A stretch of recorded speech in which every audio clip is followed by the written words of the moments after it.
Benjamin Heath, COO of DriveShare, is going to explain how his classic car rental platform works. Plus, classic car owner and rental host Sean O'Connell is going to share what makes DriveShare such a great opportunity for owners and renters. So here we go. Let's take a look at headline news that includes Texas auto theft ring that got busted, EV sales slump is an OEM reality, and the new Central Dispatch mobile app launch is here. Now, it's not here tonight, but actually Central Dispatch is going to be with me next Tuesday. We're going to go live early at noon, so you're going to want to tune in for that. And I'm gonna try to make sure I get the word out that we're going live at noon. And then I hit the wrong button again. It is show 359 in a row on a Tuesday. You'd think I had this down pat. What's interesting about going live is there's so many different things that can go right or wrong. And I love the live experience because of the people and all the elements and what goes into live. But it is the unknown, and that's okay. We've got DriveShare with us here tonight. Now, DriveShare is this company out of London that found me and said, hey, you know what? We saw the Hemmings show. Why don't you talk to Benjamin Heath? He's our COO, and let's learn more about classic car rentals on your platform. I said, that's actually a great idea, because if you're renting classic cars, there's probably logistics involved. We might be talking, what kind of opportunities are we talking about? So I want to bookmark that, because I'm not sure all the opportunities available here to collaborate with a business such as DriveShare. We also have Sean O'Connell. He is a classic car owner and rental host, and he's with us tonight, also providing an interesting perspective of what it's like to list a car for rental, especially a vintage car, on DriveShare's platform. This is going to be great. So remember, ATI, we're a little different. This is where everyone learns more about how the automotive industry works. Dealers, OEM, auction, logistics, remarketing, recon, compliance, and tech, all welcome here. I say know your ecosystem. I say let's talk OEM, dealer, auction, logistics, remarketing, recon, compliance, and tech. I repeat myself, because this provides the basis of why there's so much to talk about week after week, 2 shows a week. Tuesday night is the automotive ecosystem. That's here and now, 7 p.m. Central Time. Last Tuesday we had repossession agents, the American Recovery Association, important issues affecting repossession. Actually, I know, that was I think it was the biggest attendance we've had this year. Last Tuesday night's automotive ecosystem with the ARA. And in fact, I sent, I like to share video shorts. This is Dave Kennedy of the ARA sharing information about the repossession industry. If you haven't seen that short, let me know. I can guide you to it. I have the Thursday show, Industry Logistics, Transportation Community, noon Central Time. So this past week, last Thursday, we had Brandon Rothrock, and he has Be Lean Fitness, the Road Warrior Wellness Program. Obviously that's kind of a niche, but staying healthy, I don't know. It might be a niche we can all get into. Here's one for you. This Thursday, carrier owes broker how much? Did you see this? So the carrier...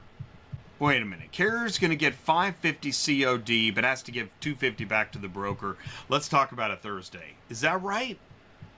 Let's talk to a carrier about it. And by the way, Murphy Auto Transport Services has room for a carrier. You're actually going to be working with Sue. That's right. You could be the lucky driver that gets to talk to Sue every day, all day. 417-273-0021. Ask for Sue. It's Murphy Auto Transport. Seriously, that's an awesome opportunity. She is the best. All right, let's do some news. Go ahead and get into delivering auto ecosystem news on Tuesday night. Huge Texas car theft ring known for shipping cars to Mexico busted by the police. 7 men were arrested following a years-long investigation by the Grapevine Police Department. They were allegedly connected to more than 200 car thefts in the Dallas-Fort Worth area. Estimated worth of the stolen vehicles, $9.3 million. More than 200 cars. According to the department, since 2022, the area has been dealing with an influx of car thefts, particularly from public parking lots. I actually had a company call me. It had to do with Dallas, and they said, we got a problem. These cars were picked up from our auction. We don't know where they are. We have a feeling that they've been, but we don't know where they are.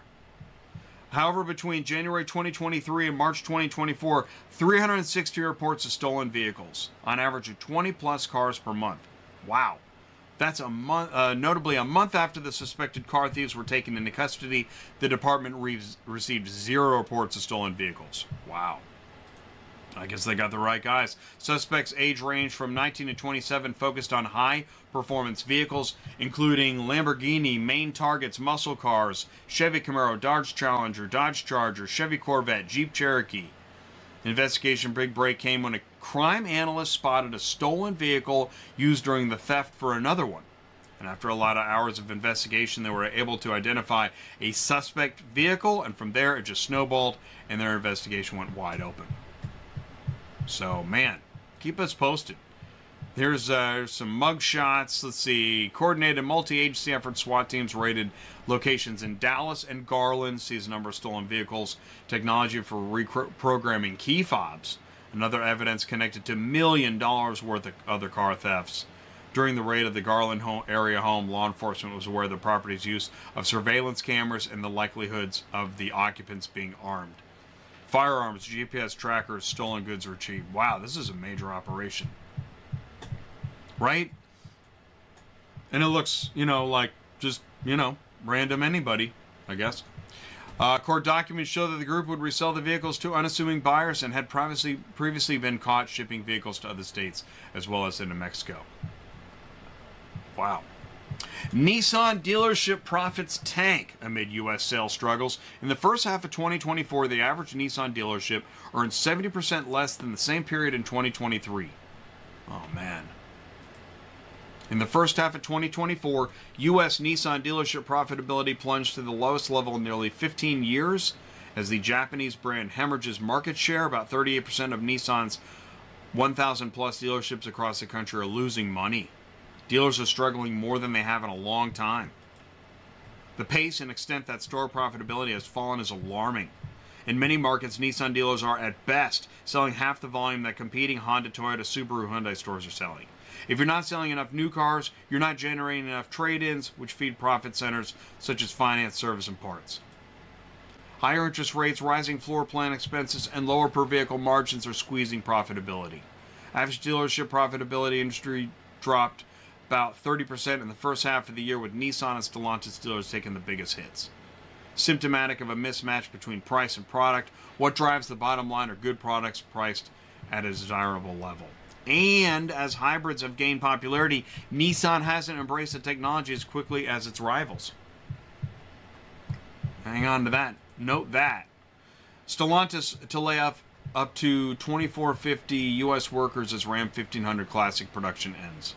So it's 2,000 plus U.S. workers laid off. I think it's at one plant. Layoffs are expected to begin as early as October, with the final number potentially lower than the announced figure, depending on whether some employees can be reassigned to other positions in the company.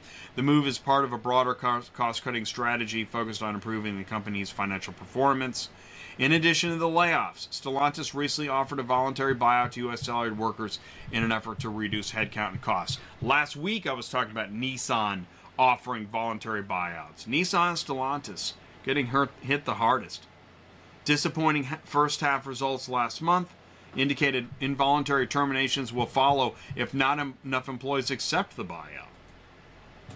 So here it is. I know people don't want to talk about it. It seems to be such a passionate issue. I don't know why this isn't just fact-based.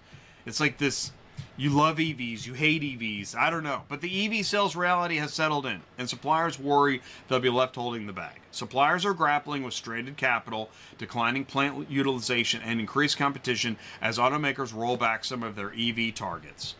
Okay, so here's the deal. Until the industry addresses consumer concerns on charging, battery range, and price, EV sales are going to grow more gradually than expected.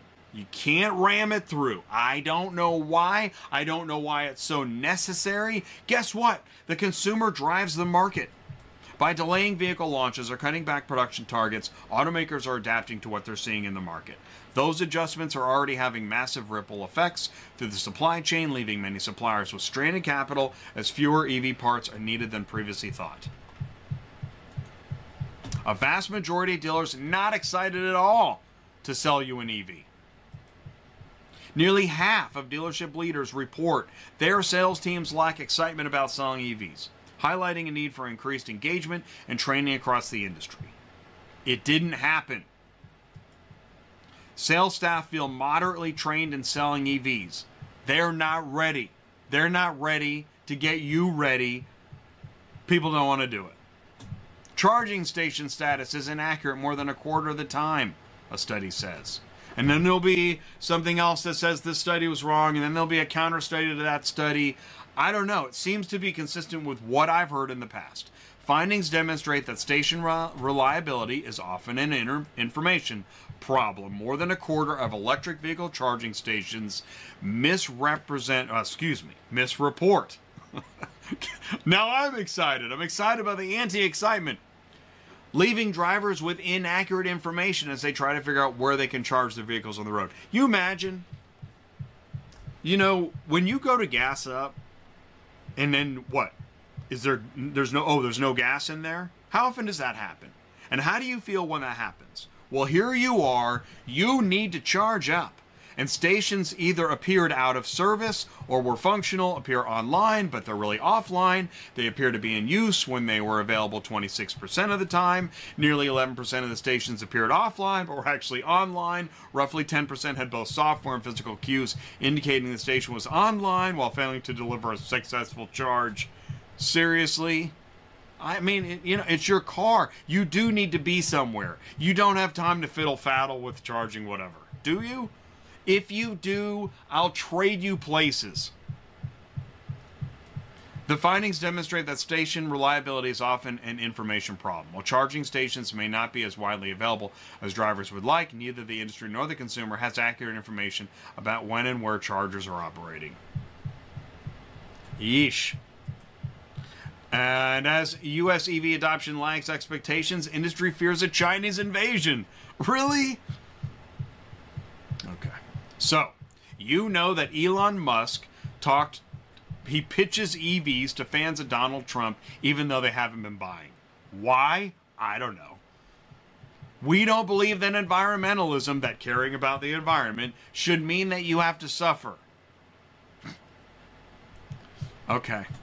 Fine, global warming's not real. I don't care. Trump used a long-ranging conversation with billionaire donor Elon Musk on Monday night to urge the Tesla Inc. CEO's followers to vote for the Republican presidential candidate. But Musk also had a more subtle message for Trump supporters. Stop demonizing EVs. This is hilarious now. It is, isn't it?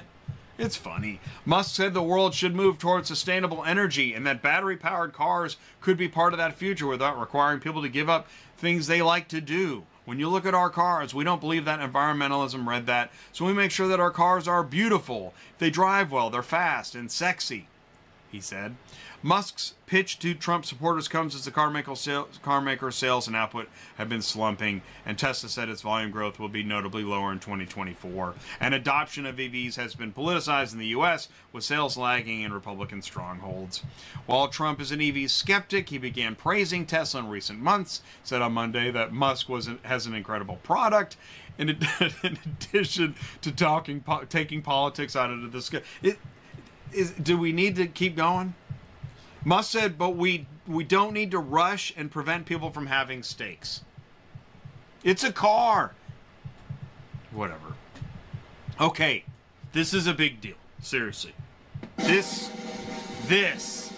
Give me 5 more minutes. This is a big deal. Central Dispatch Enhanced Dashboard Experience is coming. It is August. We're here. Central Dispatch, one central dispatch platform, one central platform, new marketplace, enhanced dashboard, new carrier mobile app, dispatch experience, API integrations. I've been making Central Dispatch videos since I started this channel. When it was called Auto Transport Intel. That was 2017. That was 7 years ago. So let me tell you, if somebody's excited about Central Dispatch Carrier mobile app launch conversation, it's me on this channel. This is the place. This is the mobile app. You know what this information is. If you're a carrier or a broker or a dispatcher, you know what you're looking at. And it looks, does this look right? Yes, it does. It looks right. Yes, I got the vehicle information. Yes, I understand. I'm going to add photos. Excellent. It looks like I know what I'm doing because I know how to use this stuff. Awesome. There we go. I got my pictures. I can add photos.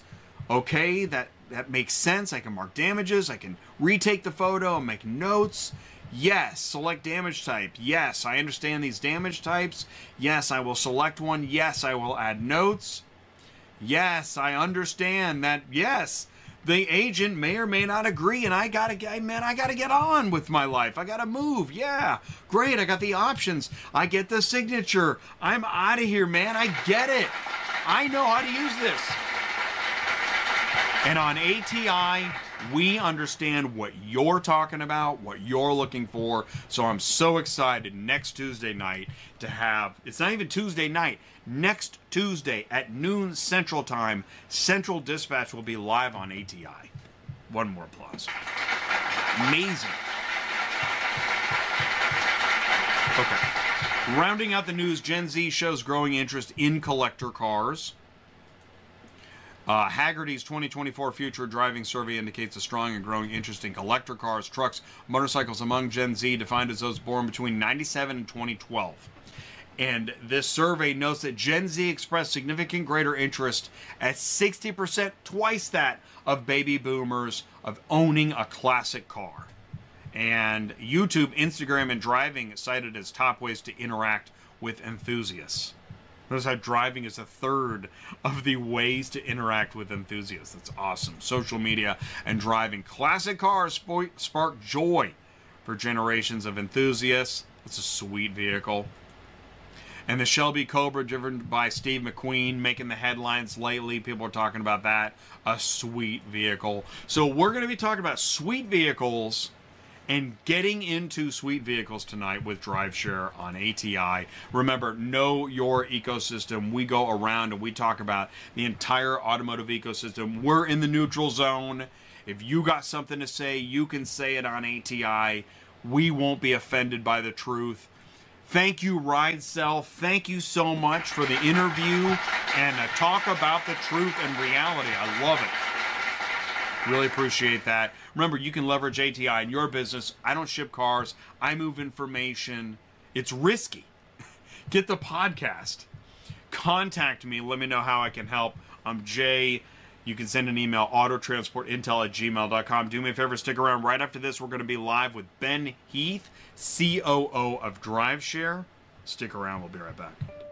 Are you completely stressed out from all the calls and the contracts and the verifications of loads where nobody ever answers the phone? Call Murphy Auto Dispatch Services today. Murphy Auto Dispatch Services has over 15 years in the transport industry. We are your office while you are on the road. We book, we verify, and we bill out your loads for you. We have an excellent accounting staff and an even better dispatch team. Give us a call today at 417-273-0021, or if you want to email me, it's murphyautotransport31@yahoo.com. Give us a call today.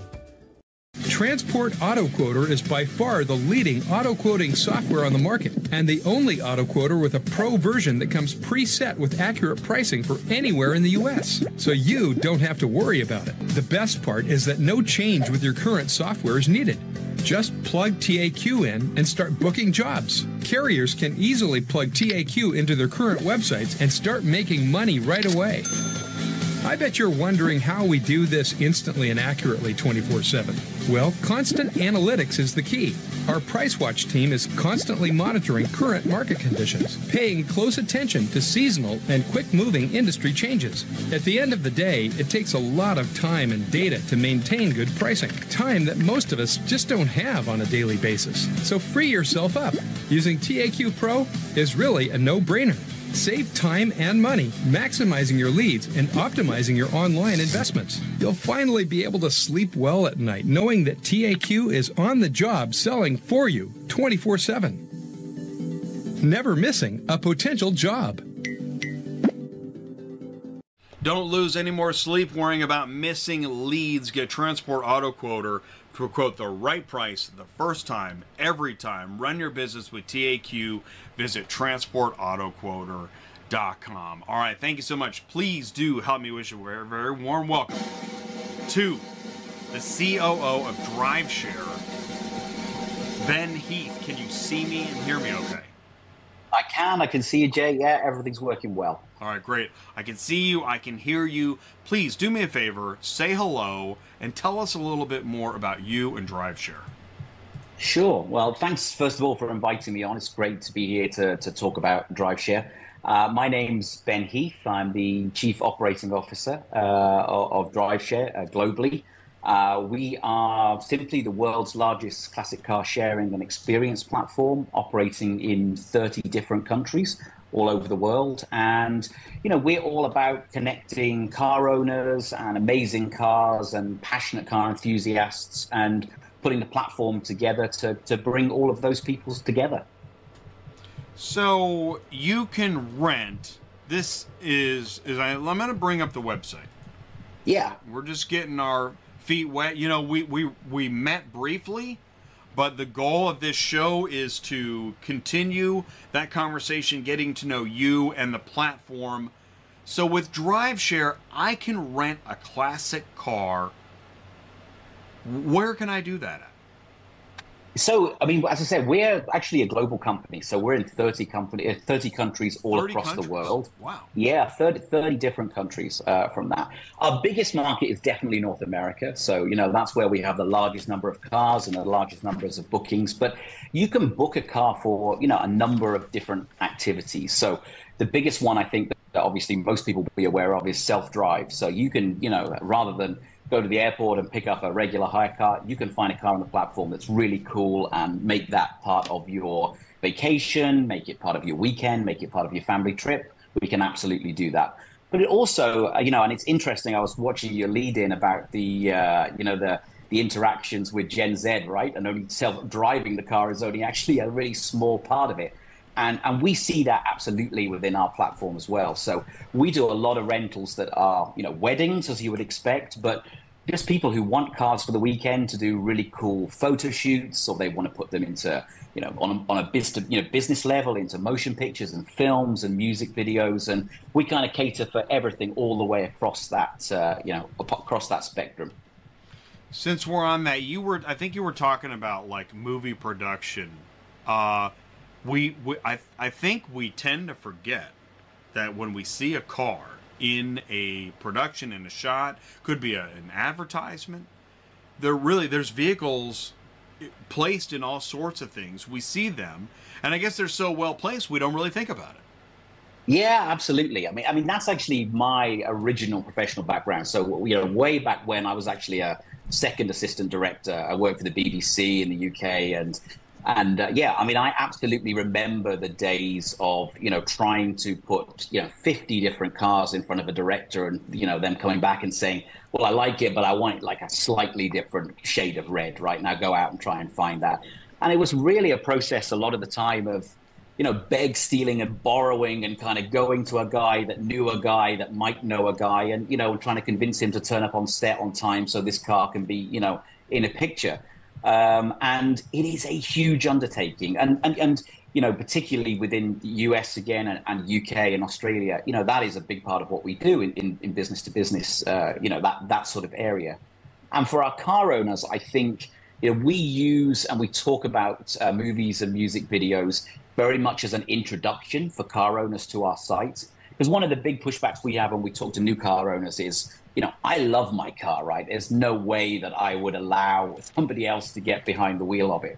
And, we turn around and say, yeah, that is absolutely fine. There is still absolutely a place for you on DriveShare, because you might not be comfortable in letting your car be driven by somebody that, you've only just met or you don't know, but you could well be interested in that, that car appearing on a movie set, appearing as a hero car within a movie, and, helping to kind of grow the provenance and ultimately, the value of the car, which can happen frequently if it's displayed in a really prominent place. Okay, so I didn't know. You didn't tell me. This didn't come up that you were an AD for the BBC. I think I told you. Yeah, I know. I didn't know which area you were involved in, but yeah, I was a second AD for the BBC for a long time and all sorts of other companies. Yeah. So. Wow, that is really, really interesting. And the fact that firsthand all of this different steps. I worked in art department. I also worked as an AD a few times, so I know that much more goes into that car ending up on set. For example, I think we talked about like Barbie, the Barbie car placement in what's that movie? Well, it's Barbie, yeah. So, but anyways, all that goes into, and here you are, you have to have access to a lot of vehicles. You have to have access to a lot of vehicles, and it is still, as I said, it's still done a lot of, or it was back then, and something we're trying to change. But it's a dark art, right? I mean, making sure the guy turns up on time and making sure the car is right and making sure that the director is happy with with everything on the day it's a real challenge. And from an AD's perspective, as you know, it's one of probably 500 challenges that you've got that day, right? So you don't want the action vehicle, and you don't want the action vehicle Wrangler or something like that to be one of your problems, because there will be other problems. We know this. So, and now that's good, because a movie and TV experience prepares you for a prom or a wedding. Right, exactly. This is a one-take deal. Exactly. And for our car owners, it's, as I say, it's a great way to kind of to get familiar with the platform and to earn trust. I mean, ultimately, that is what it's about, right? And a user journey that we see really frequently is a car owner puts their car on the platform, they do a movie, they do a music video, and then they say, you know what, actually, it would be really nice for me to do a wedding, for me to be part of somebody's wedding day or to do a prom. And, I'm still in control of the car. I'm still driving the car. I drop the car off. I make sure it's right. It feels right to me. That trust builds. They do a couple of those events. They go well. There aren't any problems. And then they start to kind of see, all right, actually the trust is built. I can see this platform working. And then they start to push out and build confidence within self-drive. So it is a step-by-step process. And that's something that's really important to us as a platform, is enabling that really granular access, that switch on, switch off. I'm comfortable with this. I'm not comfortable with this. This feels right. This doesn't feel right for this particular car. And we have car owners that have 4, 5, 6, more different vehicles. Some of them, they're very happy for them to go out on self-drive. Some of them, they're just for movies. They're just for weddings or, proms or something that's really special where they keep the control. Right. So you have different levels of control as an owner. And then you've mentioned about a dual aspect in different sides of the platform. Tell me more about that. Yeah. So, so obviously self-drive is there, but chauffeur drive is there. And then we have the two sides. So one of them is as a car owner. So the ability to go and list my car on the platform, to have that control over, the calendar. This is not a sort of a mobility platform. This is about making sure that the right cars are on the platform so it works for our car owners and it works for our customers. So we provide all of that detail. The other side of the platform is obviously for our customers. And that is about them getting access to really cool cars in really cool locations, but also about making connections with those car owners.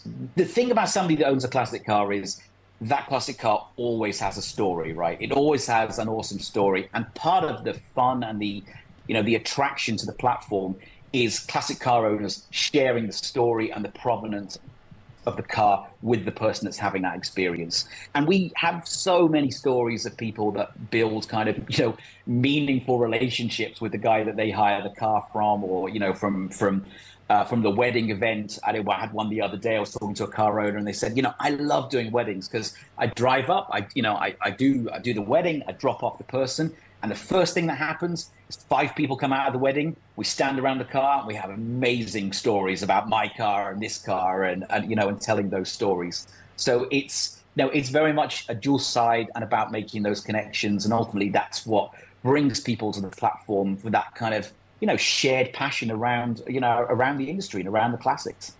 You just made me think of like wine tasting. When I'm wine tasting, right?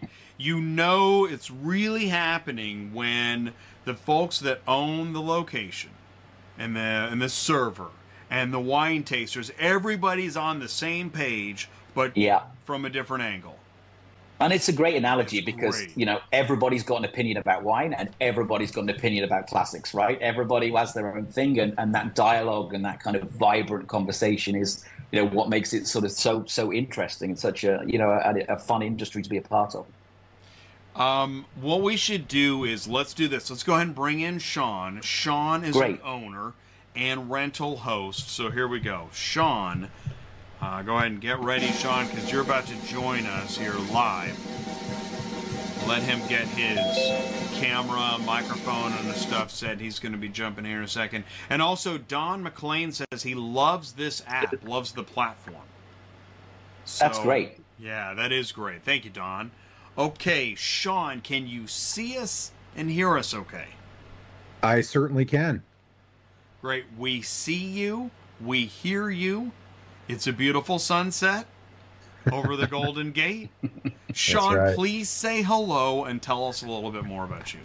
Yeah, so thank you very much. My name's Sean O'Connell, and I've been a host on the platform now for a little over 4 years, and started with this in a very different way. It was beginning of COVID, and was trying to find a car to rent, couldn't find a car to rent, and stumbled across one of the rental platforms, and I said to my wife, hey, I'm going to put my classic car on there.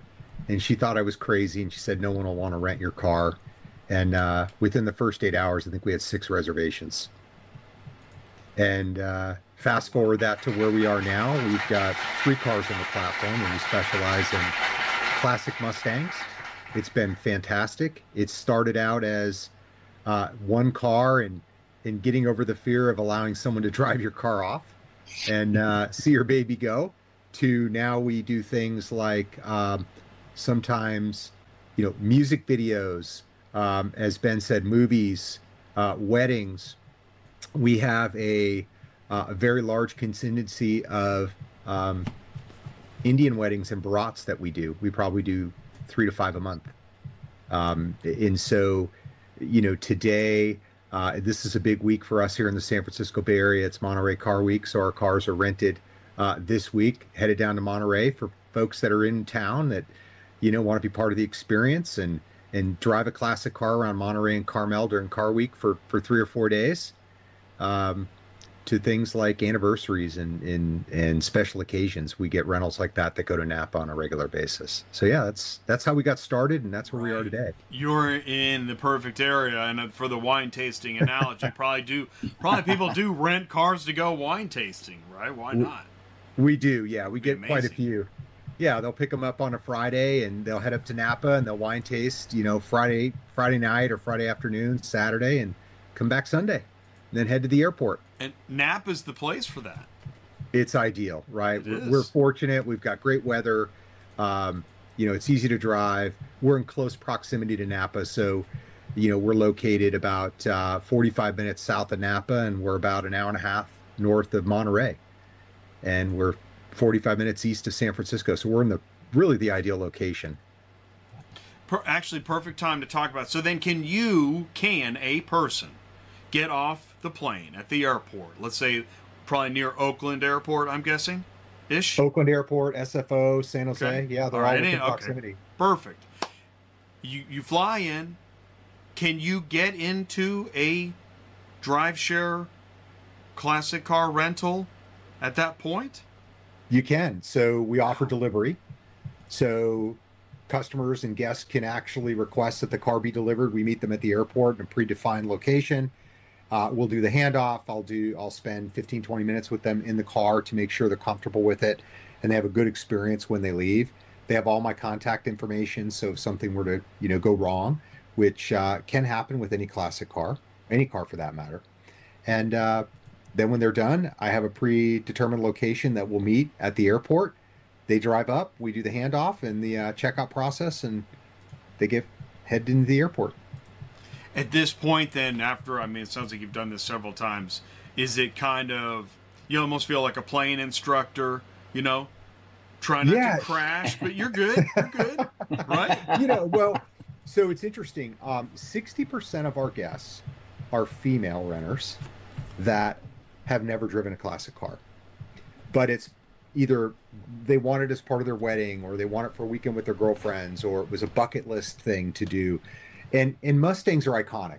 Doesn't matter, you know, what generation you're from, everyone recognizes a Mustang, right? Or has seen a Mustang. And so, you know, sort of getting over the fear that they're not going to understand how to drive it, and just taking them through a few minutes and letting them sort of get acclimated with the car is just part of the process. That is really neat.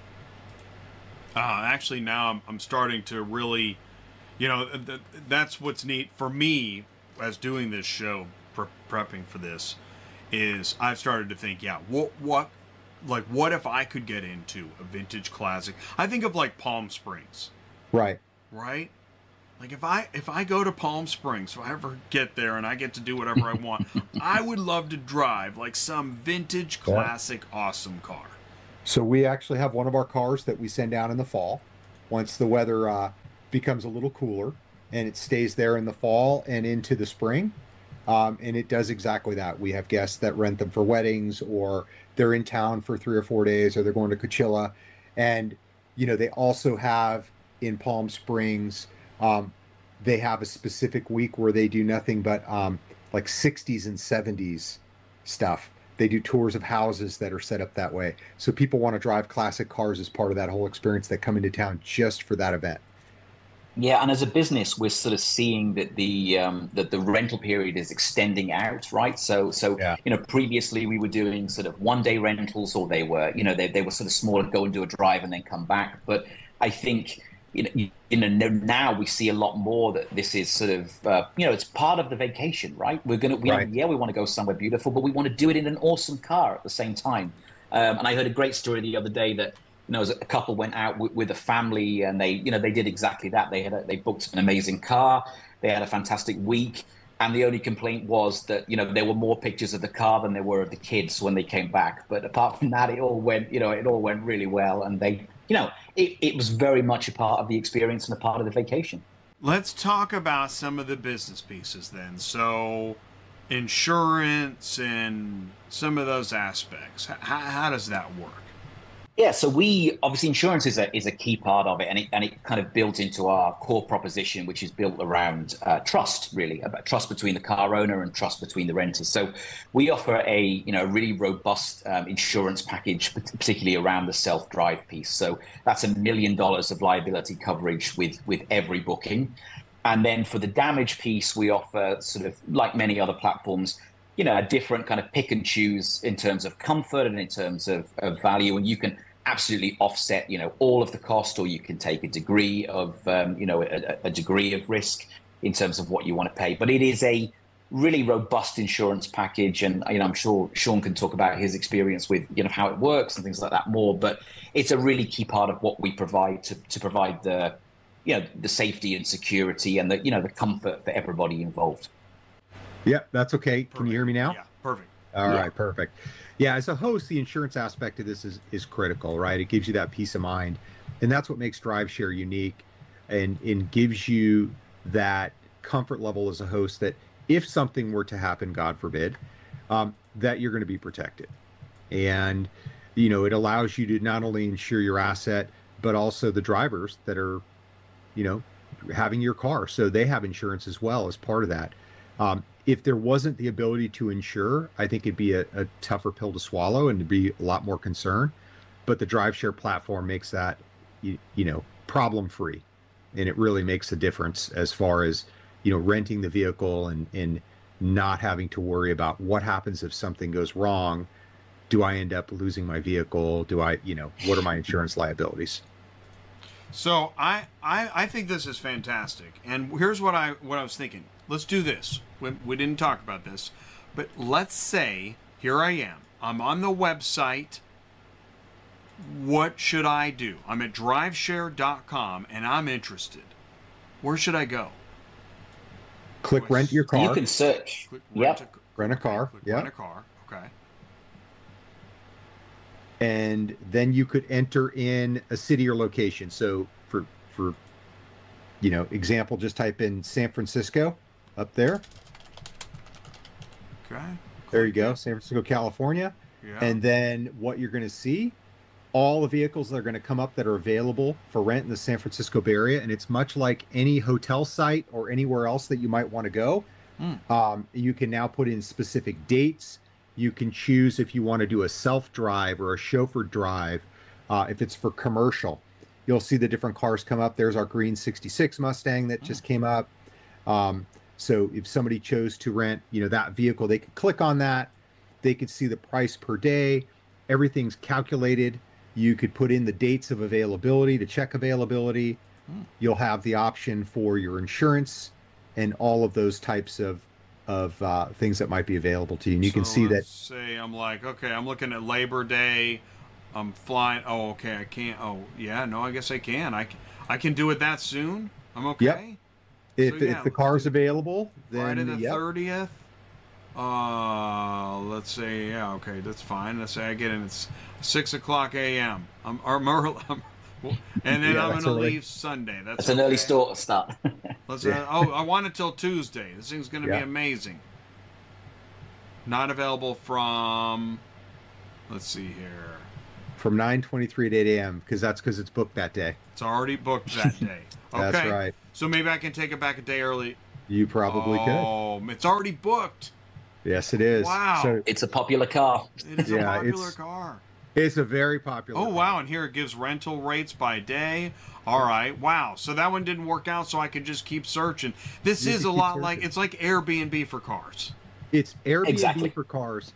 But it is, I think, more unique because the experience of that is so much better, and it's within reach. So there's our other two cars, our 65 and our 66, the both Mustangs. You know your market. Yeah, no, we it's interesting because there are a lot of folks that will book our cars that are actually staying in an Airbnb, and so they need a rental car, and so they want to combine that entire process together. Gosh.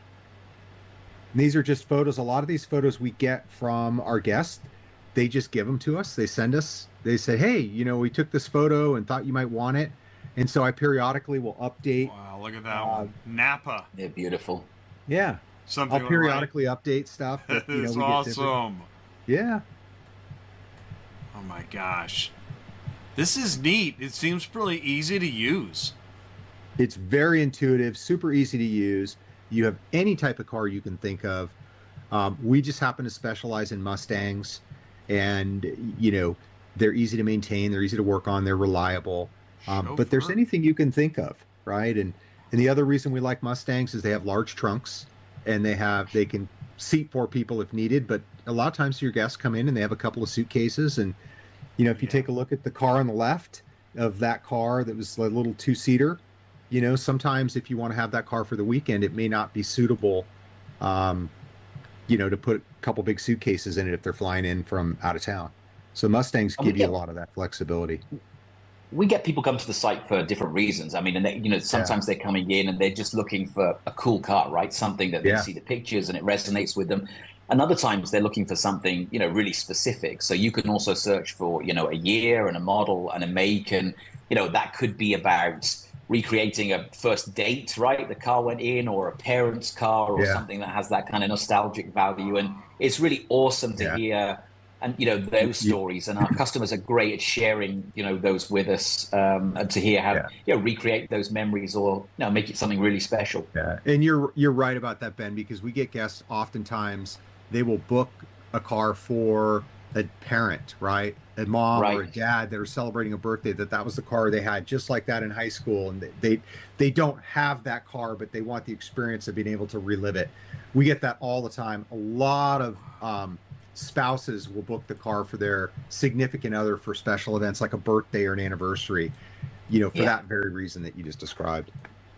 I'm sure, Sean, as well, you're finding, again, we get a lot of feedback that actually involvement through the platform, for a lot of people, it's their first time that they've had an experience with a classic car. So this, this is they found something on the platform, and actually the first time they're in a car is something that they book through the platform. And again, that's something that we love to hear, because it is about growing the ecosystem and growing the community. And to think that we've kind of, somebody's got an interest and it's developed, and the first time they get behind the wheel is through the platform is really great to hear. Yeah. Yep, I'd agree with that. This is also a great way, if you're looking to get into the classic car business and you want to own a classic car, a lot of times it's out of reach for a lot of people, and the cost of maintenance and things like that can be cumbersome, especially if you're younger and this is your first classic vehicle. Yeah. So this is a great way to offset any of those costs, right? Insurance, maintenance, even the cost of the vehicle itself can be recouped in a fairly short period of time. So I always tell people, if you're looking to get into a classic car and you want a fun way to do it, they're meant to be driven and you have to drive them. This is a great way to do it. It's kind of like having that second home that you think you're going to go to every weekend. And after your first year, you realize you're not going every weekend. So the home sits vacant.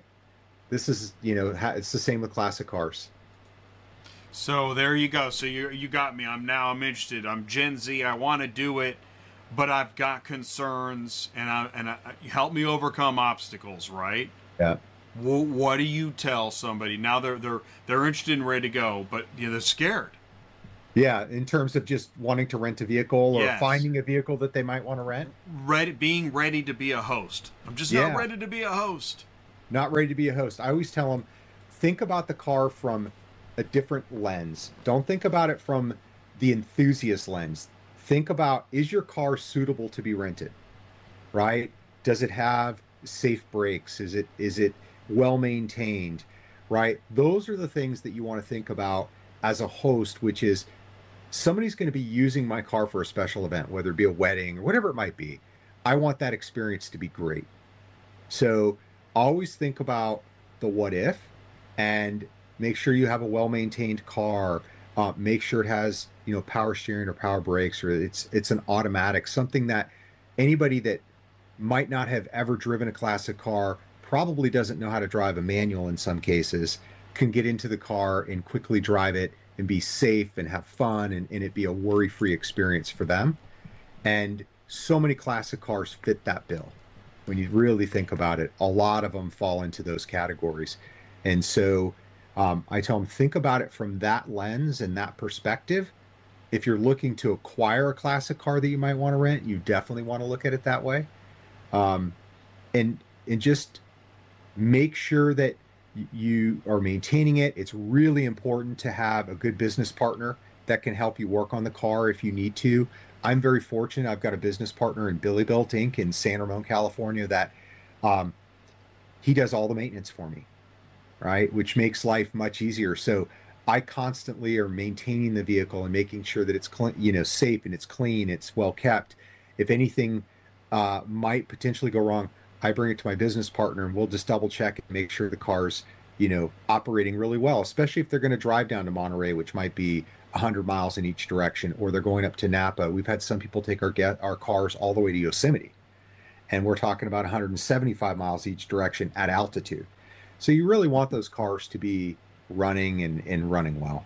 And that's what I always advise folks that are looking to rent their cars.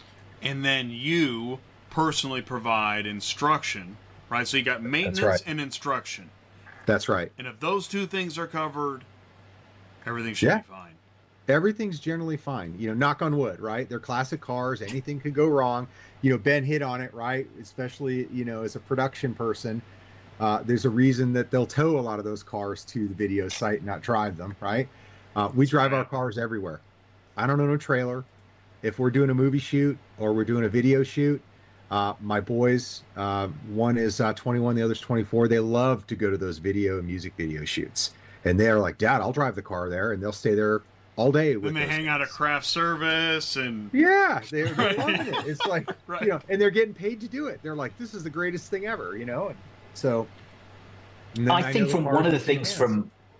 from our perspective as the platform, right, is that honestly, things do go wrong. That they are classic cars, but the reason things go right so often is because we have great car owners like Sean on the platform, right, who genuinely care, and they respect the fact that often you're dealing with people's most important days of their lives, right? Wedding days, meaningful kind of memories that have been built. And, we as a platform, if we don't have the dedication from those car owners and we don't have the passion and the enthusiasm, and just the fact that they take it so seriously and want the cars to perform and do a great job, that is how we're able to build the platform and how we've been able to build on that passion and sharing that experience. So it absolutely works both ways.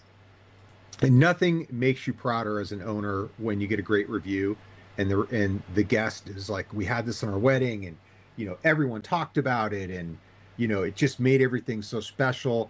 Like that helps us not only get more business, but it just gives the guest peace of mind that they're renting something that's going to be reliable and that they're not going to have a bad experience. So we work very hard as hosts to make sure that everything's going to go well.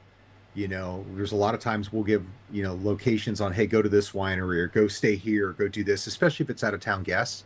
Whatever we need to do to make that experience top notch for the guest, we try and do it. Well, it's kind of a neat. It's interesting because.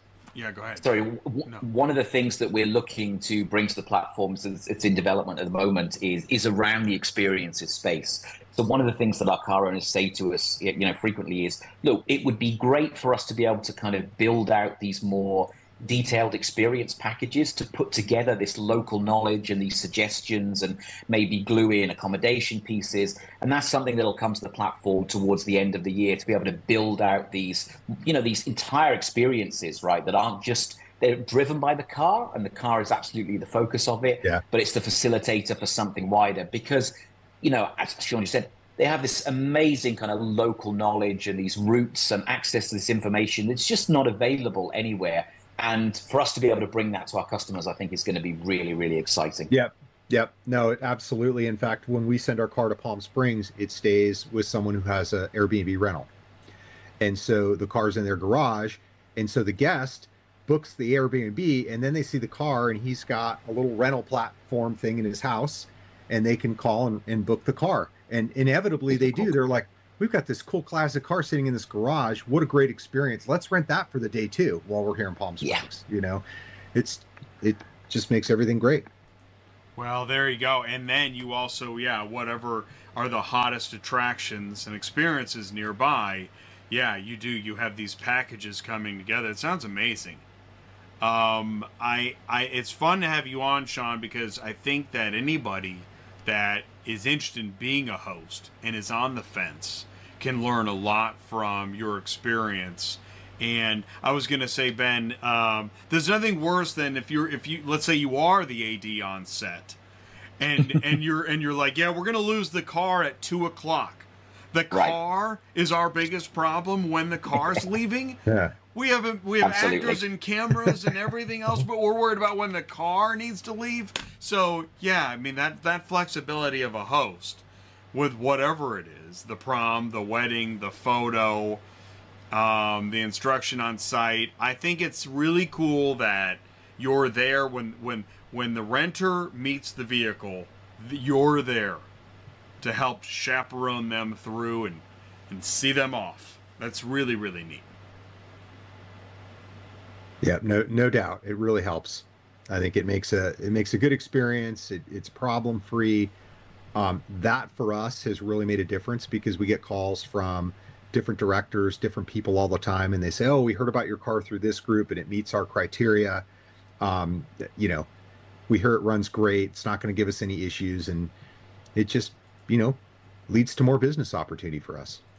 And I think that responsibility kind of extends to us as the platform as well, right? So it's on us, and we spend a lot of time in the operations team talking about making sure that we're available to car hosts when they need to be. We're there and available to customers. Things go wrong, infrequently, but when they do, it matters how we respond to them, and it matters, the interactions that we have on both sides, and making sure that we do right by everybody. We focus pretty much on, I guess, the San Francisco area here as we've been talking, but this is global. Can you name what are some of the global common known areas that you like to talk about where you can get into a DriveShare classic car? Yeah, so outside of North America, we are focused a lot around, the more of the experience side. So we're talking sort of weddings and religious ceremonies and anniversaries and things like that. Currently, we only offer self-drive within North America, although we're looking to bring that first to the UK in early next year. Obviously, there's different insurance packages that need to be put in place for every different company, but for every country. But we are, UK is a very big market for us. Scandinavia, so Sweden, Denmark, Norway, Australia. So they are some of the, the larger markets for us. And again, they are driven very much around the experiences piece. As part of the group, we have a company which is really cool called Small Car Big City, smallcarbigcity.com. If you want to check it out. And they run classic tours of London in old, original British Minis. And it is absolutely the most unique tour of London that you could possibly do. They're all bespoke tours. They're run by super passionate guys out of the UK within London. And that's an example of something that, DriveShare is moving into, that sort of classic car experience piece of creating really amazing curated experiences in different cities. That might be self-drive. It could also be, going with tour guides and chauffeur driven.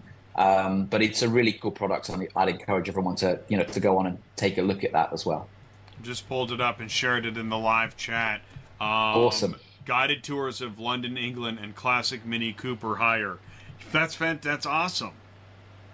It's super cool.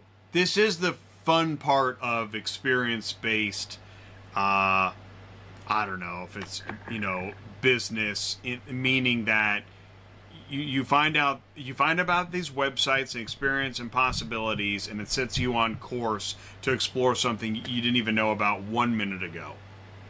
I mean, that I find that interesting. Yeah. Yeah, the business opportunities are definitely endless, right? You can really ramp this up if you had a host who wanted to make this a full-time role and a full-time job. They could easily have 5, 6, 7 cars, and it could be a full-time job, to the point where you'd likely have to even hire someone just to help you with deliveries. So you can do it as grand as you'd like, or you can do it as scaled back as you like. You're the host, you own that decision.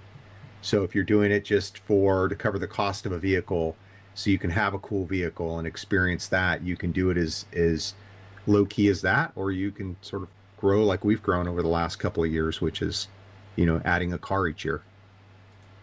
I think it's really a neat idea that is how you might get into owning a classic car, because you said it, just like a property that you might want to own, but how are you going to make this work within your budget and costs and expenses? And that's how you're going to do it. Yeah. You're going to rent it out and be a host, and it's going to be great.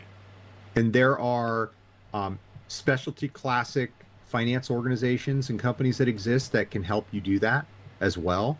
So if you don't have to have a large sum of capital, right? There's different ways to do that, and it's very easy to offset the monthly aspect of that against the income that comes in from the rental. So there's a lot of different ways to go about this to build your business, as a host, if you'd like to do that. And I think you kind of set it up in that if you got one person that can maintain, another one kind of does the instruction and the host, that is a perfect partnership. I could see somebody watching this and suddenly thinking, that's what I want to do. I want to be a classic car host. It's kind of funny. I'm in the software business, and any good software team consists of not just your sellers, but your engineers, right? Your software engineers. And you're always that successful team. In this business, it's no different. You have your mechanic is your engineer, and your seller is sort of doing everything else, like marketing the product and you know, doing deliveries, things of that nature. And if you can find that cohesive team, you can really be very successful doing this. And it's not a lot of effort. I mean, I've got a full-time job and I do this on the side, and it doesn't have a big impact on me. It's like that dream of owning a bed and breakfast. Yeah. Except you also have vintage classics. Yeah. And way less work than a bed and breakfast. So. Oh my God, isn't that true? No need to... Somebody told me the other day, they were just sort of wanted to talk about the business model, and they have a rental property in Hawaii. And they actually told me that we get more per day for our car than they get per day for their rental property in Hawaii. It's in Maui. And that the business model is more consistent. And you don't have the expense, as you said, Ben, with trying to maintain a rental property, right? Insurance and things like that. And they said, wow, they just actually looked at the income and penciled it out themselves and realized renting the cars would be more profitable than trying to rent the property in Maui, which is, that's great insight. Yeah. It's hard to believe, really. Wow. Yeah. What an incredible niche market. This is amazing. Before I let you go, is there anything to add? I think we covered everything. I just hate leaving things out, but I think we have it. You said there's a seasonality to the market. Right? There can be, depending on where you live. You know, I'm fortunate I live in California, so we rent year round. You know, when you get January, February can be a little different with the weather. It's all weather dependent. But places like Florida, that's a year-round, rental business. Arizona, so like Scottsdale and places like that, Palm Springs, you're limited by the weather. The East Coast, you're limited by the weather. But their fees are higher too. So they might charge a higher rental fee because maybe they're only renting the car, 8 to 9 months of the year opposed to maybe the full 12. And I think the other thing from the platform's perspective is, look, it's really about the control, and it's got to be right for you. So one thing that we're never going to do, and we don't do, is penalize a car owner if they want to take their car off the road for any reason whatsoever, be that seasonality, or they want to take it off the platform for 3 or 4 days because the dates that they're on vacation or something like that. That level of control goes right the way across the platform. Yeah. And and we don't we don't make judgments sort of say, well, if your car's not on there, then you're being pulled off the system altogether. It's got to be right for for the car owner, and the associated control has to stay with them. And we're super happy. We want you to list your car as much as you can, but as much as you're comfortable with, and it's got to work, right? Yeah, that's exactly right. And as a host, you can go out, I've got kids in college, so I've got to move a daughter in September. I'm able to pre-block all those dates. I don't have to worry about it. And it's really up to us if we decide we want to rent the vehicle. Yeah. And it's nice because DriveShare vets the driver or the guest. So it's not like somebody can just sort of come on and say, oh, I'm going to book that car. And you find out that, they've had 5 DUIs and no driver's license. Right? That's not going to happen. And so another, aspect of it that gives you peace of mind as a host. That's a great point. Yes, DriveShare is the filter to find the right folks that are going to be renting your vehicle. That's right. Yeah, we're doing all the vetting and all the license checks in advance of the booking coming in, making sure everything's right, and then ultimately giving the final yes or no to the car owner, right? That's right. Right. Like if I don't feel good about it, no, yeah, right. If I don't feel good about it, even though it's been vetted and a reservation comes in, I'll still ask, what are your plans for the vehicle? Especially if it's a video shoot or a music shoot, where are you going to be shooting that? The last thing I want to see is my car on a YouTube video at, a sideshow somewhere, right? So, you get that comfort level, you get to understand where your car is going to be used, how it's going to be used. If it's a wedding, you don't have anything to worry about. If it's a couple that's coming in for a long weekend that's celebrating an anniversary, you never have anything to worry about. But some of those others, you get to vet that and make that final decision. And you're, to Ben's point, you're not penalized if you decide you don't feel comfortable about renting a car. Right. It sounds like a nice happy medium. And as you said, I think that was that dual aspect of the platform, that you're looking out for your hosts and the folks that are renting Yeah, and we're building trust between everybody. We encourage people to, directly to have those conversations backwards and forwards to arrange the finer details and just, get comfortable with everything. But ultimately, if it doesn't fit, the controls with the car owner. Yeah. Ben, Sean, thank you so much. This was really informative, and it's fun thinking about the possibilities. It makes me think more about when I might have the opportunity to drive my dream car while on vacation. So thank you so much. I appreciate it. Gentlemen, Thank you. I'll let you go. Thank you very much. Thanks, Ben. Thanks, Jay. Thanks, Sean. Appreciate it. Thank you. Thank you so much. You're very welcome. Thanks for having us. And cut. And there it is. Okay, so I ended the show, and I enjoyed this topic. The way this came about was I did the Hemmings classic car show, and Chris was on with Vintage Trucks. We were talking about classic cars and trucks and buying and selling and parts. And then shout out Elle. Hey, Elle. Thank you so much for finding ATI, watching that show, and suggesting that I talk to Ben at DriveShare. And then I got to know Ben and Elle and Sean. We talked a couple times. That's how easy it is to put together a show on ATI. And I think, as you might have caught, me and Ben were talking about video production. Ben had worked as an AD, assistant director, for the BBC. I also did assistant director work in Hollywood on a couple films, as well as set decorator. Well, I wasn't a set decorator. I worked in the art department. But I did different things, and the point is that I love putting together great shows.